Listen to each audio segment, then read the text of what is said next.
Disc problem, knee pain, joint pains కు ఎటువంటి side effects లేకుండా శాశ్వత పరిష్కారం హోమియో కేర్ ఇంటర్నేషనల్. నమస్తే, నేను విజయ్. ఎన్నికల సర్వే ఫలితాలు అలాగే ఎగ్జిట్ పోల్స్ ఫలితాలను కూడా ఎవ్వరూ కూడా ఊహించిన విధంగా తారుమారు చేశాయి మహారాష్ట్ర ఎన్నికల ఫలితాలు. దాదాపుగా విజయడంక అంటే రికార్డు స్థాయిలో విజయడంకాను మోగించింది. దీనికి గల ప్రధాన కారణాలు ఏంటో విశ్లేషణ చూద్దాం. మనతో పాటు పొలిటికల్ అనలిస్ట్ చందు శ్రీనివాస్ గారు స్టూడియోలో ఉన్నారు. నమస్తే చందు శ్రీనివాస్ గారు. నమస్కారం విజయ్ గారు. ఎవరు ఊహించలేదు ఇంత ఈ స్థాయిలో ఇంత మెజారిటీ స్థానాలు వస్తాయని. ఏంటి ప్రధాన కారణం?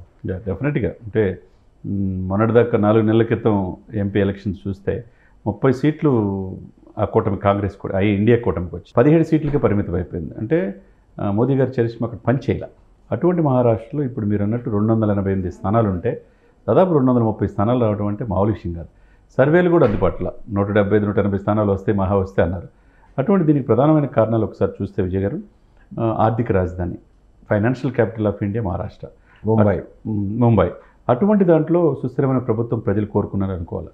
ఈ దశాబ్దం కాలంలో ఎటువంటి ఉగ్రవాద కార్యకలాపాలు కానీ ఎటువంటి దాడులు జరగల. మొన్న ఈ మధ్య చిన్న ఇది తప్పితే అన్నీ కూడా ప్రశాంతంగా ఉంది.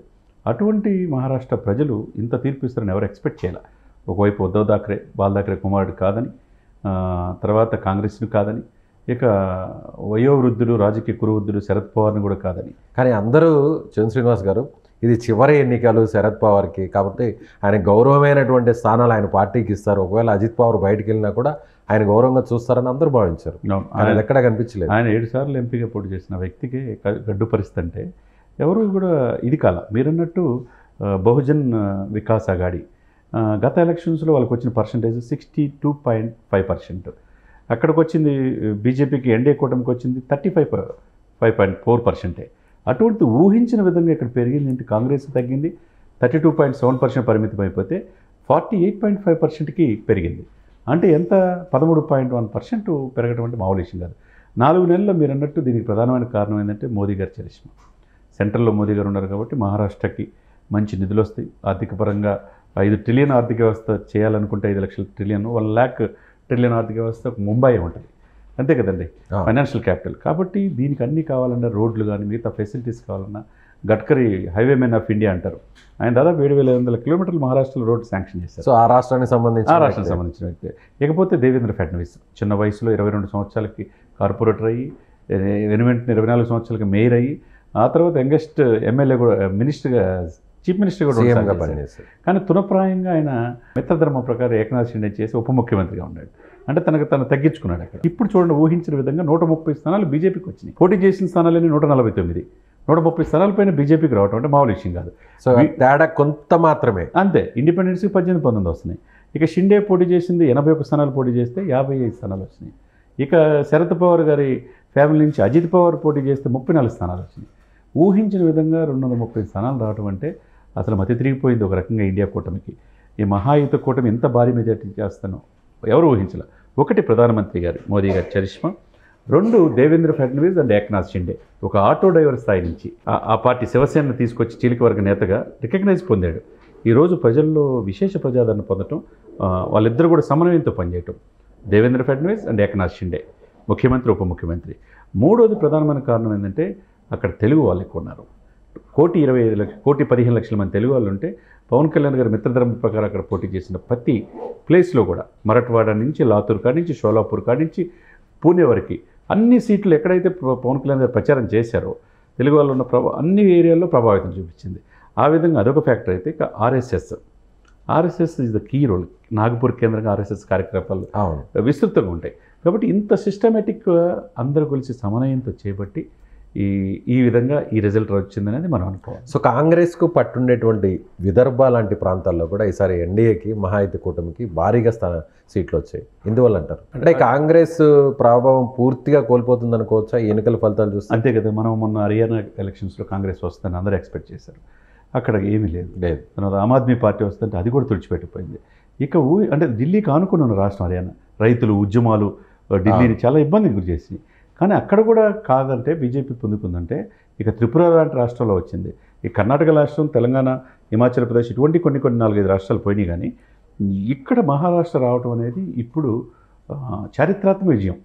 అతి పెద్ద రాష్ట్రాల్లో అదొకటిగా చెప్పాలి. యూపీ తర్వాత ఎంపీ పాయింట్ ఆఫ్ వ్యూలో పెద్ద రాష్ట్రమే మహారాష్ట్ర. కాబట్టి ఎక్కడైతే పోగొట్టుకున్నారో ఇది ఏదైతే కూటమి ఎన్డీఏ కూటమి 4 నెలల క్రితం ఎంపీ స్థానాలు కోల్పోయిందో అక్కడే మళ్ళా పుంజుకున్న ఇది కనపడుతుంది అన్నమాట. రాజకీయ విశ్లేషకులందరూ కూడా శ్రీనివాస్ గారు ఏమన్నారంటే లోక్సభ ఎన్నికల ఫలితాలను చూస్తే మీరు అంటగా 30 స్థానాలు మహావికాస్ అఘాడీకి వచ్చాయి, అంటే ఇండియా కూటమికి వచ్చాయి, 17 స్థానాలు మాత్రమే మహాయుతి కూటమికి వచ్చాయి, ఎన్డీఏ కూటమికి.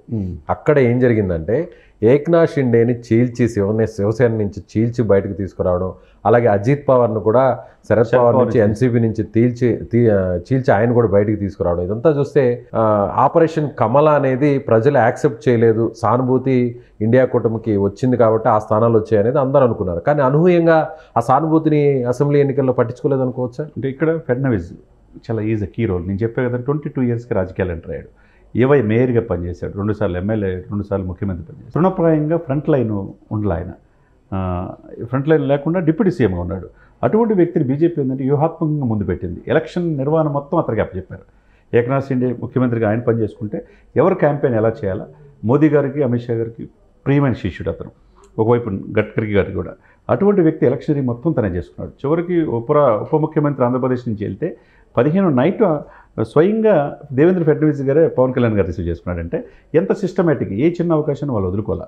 ఫ్రంట్ లైన్గా ఈజ్ ద కీ రోల్ అనేది ఫడ్నవీస్ తప్పితే ఫ్రంట్ లైన్ ఇంకో బీజేపీలో ఇంకో ఫేస్ ఉండదు చూడండి, అతన్నే పెట్టారు. కాబట్టి ఇప్పుడు అత్యధిక సీట్లు పాయింట్ ఆఫ్ వ్యూలో వచ్చినప్పుడు దేవేంద్ర ఫడ్నవీస్ ముఖ్యమంత్రి రేసులో ప్రథమ వరుసలో ఉన్నాడు.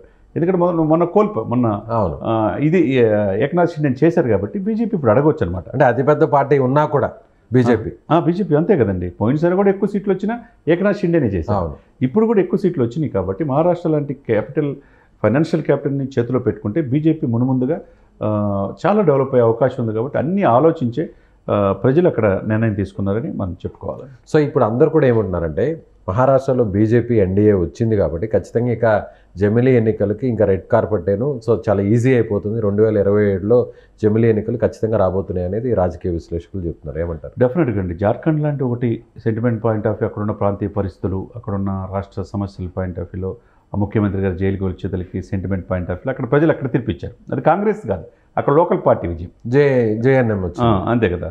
ఇక్కడ ఒకటి మనం హిమాచల్ ప్రదేశ్ చూసుకున్నా, తెలంగాణ చూసుకున్నా, కర్ణాటక, ఇటువంటి 4-5 రాష్ట్రాలు తప్పితే మొత్తం కంప్లీట్గా బీజేపీ కమలం వికసిస్తుంది దేశం మొత్తంగా. ఈ పాయింట్ ఆఫ్ వ్యూలో కమలం ఊహించే విధంగా చిరకాలంగా దశాబ్దాల రాజకీయాలు చేసిన వాళ్ళు కూడా వీళ్ళ వ్యూహాలు ఎవరికి అందుబట్టల సిస్టమేటిక్గా అక్కడ ఉన్న పరిస్థితులు ఇచ్చి ఎవరిని ఎక్కడ తీసుకోవాలా, ఎవరిని తీసుకొచ్చి చీలికి వచ్చినప్పుడు నా పార్టీని ముందు పెట్టి మనం ఎట్లా ఆ రాష్ట్రంలో ఎమర్జ్ అవ్వాలా. ఈ ప్రధాన ప్రతిపక్ష హోదా కూడా ఎట్లయితే ఆంధ్రప్రదేశ్లో జగన్మోహన్ రెడ్డి గారు ప్రధాన ప్రతిపక్ష హోదా కూడా కోల్పోయాడు, 151 నుంచి 11 సీట్లుగా పరిమిస్తారు. అది కలిసి చేశారు కనెక్ట్గా. ఎక్కడెవరు పవన్ కళ్యాణ్ గారు, బీజేపీ కావచ్చు, చంద్రబాబు నాయుడు గారు కావచ్చు. సేమ్ అదే ఫార్ములా ఇక్కడ ఈ రిజల్ట్ చూస్తే 280. ఇక్కడ ఏపీలో బీజేపీ, జనసేన, టీడీపీ 3 పార్టీలు ఎలా కలిసి పోటీ చేసాయో మహారాష్ట్రలో కూడా బీజేపీ, ఏక్నాథ్ షిండే, మన శివసేన, అదేవిధంగా ఎన్సీపీ 3 కూడా అజిత్ పవార్ 3 కలిసి పనిచేసినాయి. అక్కడ సేమ్ ఇదే ఫార్ములా వర్కౌట్ అయింది. కాబట్టి ఈ ఒకవైపు అంటే బాల్ ఠాక్రే ఆ రోజు ప్రవేశపెట్టిన హిందూతత్వం అనేది వదిలేశారు. కాంగ్రెస్ వ్యతిరేకంగా కాంగ్రెస్తో ఎప్పుడైతే వీళ్ళు కలిశారో అప్పుడే వాళ్ళ అస్తిత్వం అనేది కోల్పోయారు. కానీ Eknath Shinde constable auto driver కాడి నుంచి ఎదిగిన తీరు, ఒక మాస్ లీడర్గా ఎమర్జ్ అయిన తీరు కలిసి వచ్చిందనమాట ఈ కూటమి. సో ఇది ఒక రకంగా చెప్పాలంటే ఉద్ధవ్ ఠాక్రే చేసినటువంటి పొరపాటే అనుకోవచ్చా? బీజేపీ నుంచి బయటకు వచ్చి ఆయన కాంగ్రెస్ కలవడం డెఫినెట్గా 100% ఆయన పొరపాటే. కాబట్టి ఉనికిని కూడా కోల్పోయే పరిస్థితి వచ్చిందంటే, ప్రధాన ప్రతిపక్ష హోదా కూడా లేని పరిస్థితులు వచ్చినాయి అంటే ఈ రిజల్ట్ దీన్ని బట్టి కనువిప్పు కావాలి అనేది అందరూ అనుకుంటున్నమాట. సో ఇక ఎన్డీఏకి రాబోయేటువంటి ఎన్నికల్లో మనకి తమిళనాడు ఎన్నికల్లో కూడా దీని ప్రభావం ఏమన్నా కనిపించే అవకాశం ఉందంటే? డెఫినెట్గా ఇందాక మీరు చెప్పినట్టు జమిలీ ఎలక్షన్స్, మహారాష్ట్ర ఎలక్షన్ని ప్రామాణికంగా తీసుకున్న ఈజీ. ఎందుకంటే యూపీ తర్వాత దేశంలో ఎక్కువ ఎంపీ స్థానాలు మహారాష్ట్ర కాబట్టి మహారాష్ట్రలో కూడా తన ఉనికిని కాపాడుకున్నారు. ఈరోజు పోయింది ఎక్కడైతే పోగొట్టుకున్నారు అక్కడే తిరిగి తీసుకున్నారు. కాబట్టి ఈజీ అయిపోయింది. నెక్స్ట్ జమిలీ ఎలక్షన్స్ 2027 అనుకుంటున్నారు. అంటే ఖర్చు తగ్గుతుంది, ఒకేసారి చేస్తే బాగుంటుంది ఉద్దేశంతో. ఇదే ఫార్ములాని ప్రతి రాష్ట్రంలో కూడా వీళ్ళు బీజేపీ సిస్టమేటిక్ ఇంప్లిమెంట్ చేస్తున్నది మనం అనుకోవాలి. రాను రాను కాంగ్రెస్ తన ఉనికిని కోల్పోతుంది. ఒక్కొక్క రాష్ట్రం మొత్తం కోల్పోతుంది. ఒక కాశ్మీర్ పాయింట్ ఆఫ్ వ్యూలో ఆ పాయింట్ ఆఫ్ వ్యూ తప్పితే కర్ణాటక పాయింట్ ఆఫ్ వ్యూ, కాశ్మీర్లో కూడా లోకల్గా ఉండే రీజనల్ పార్టీ అక్కడ వచ్చింది, అంతే లోకల్ పార్టీలు తప్పితే ఇక్కడ వాయనాడులో ఆయన 2 స్థానాలు పొడి చేసి ఒకటి వదిలిపెట్టారు కాబట్టి వాళ్ళ సిస్టరు 4,65,000 సింపతితో అక్కడ వేశారు. 4,65,000 మెజార్టీతో 4,64,000 రాహుల్ గాంధీకి వచ్చింది. ఇంకో 4,000 ఎక్స్ట్రాతోనే ప్రియాంక గారు. మన ప్రియాంక గారిని ముందు పెట్టి మళ్ళీ రేపు ఎలక్షన్కి వెళ్తారు కాంగ్రెస్ చూడాలి. భారీ మెజార్టీతో వాయనాడు ప్రజలు గెలిపించారు. అదొక్కటే ఊరట. అంటే కర్ణాటకలో కావచ్చు, వెస్ట్ బెంగాల్లో కావచ్చు, కేరళలో కావచ్చు, ఉప ఎన్నికలు జరిగిన 3 స్థానాల్లో కాంగ్రెస్ వచ్చింది. అదొకటే తప్పితే రాష్ట్రాలు కోల్పోయారన్నమాట. Right sir, thank you sir, thank you so much. So ఇది చంద్ర శ్రీనివాస్ గారు చెప్తున్నాడు. ఖచ్చితంగా జాతీయ స్థాయిలో కాంగ్రెస్ పార్టీ తన పట్టును కోల్పోతుంది, ఒక్కొక్క రాష్ట్రాన్ని కూడా కోల్పోతుంది. ముఖ్యంగా నరేంద్ర మోడీ నాయకత్వం, అలాగే బీజేపీ విషయానికి వస్తే మహారాష్ట్ర నాయకుడిగా ఉన్న ఫడ్నవీస్, అదేవిధంగా ఏక్నాథ్ షిండే, అజిత్ పవార్, ఈ ముగ్గురి నాయకత్వాన్ని అక్కడ ప్రజలు ఆశీర్వదించారు, ఆమోదించారు. కాబట్టి ఈ స్థాయిలో భారీ విజయాన్ని కట్టబెట్టారని చెప్తున్నారు. Thank you so much. Suman టీవీలో మీ పర్సనల్ అండ్ బిజినెస్ ప్రమోషన్స్ కోసం కింది నెంబర్కి కాంటాక్ట్ చేయండి.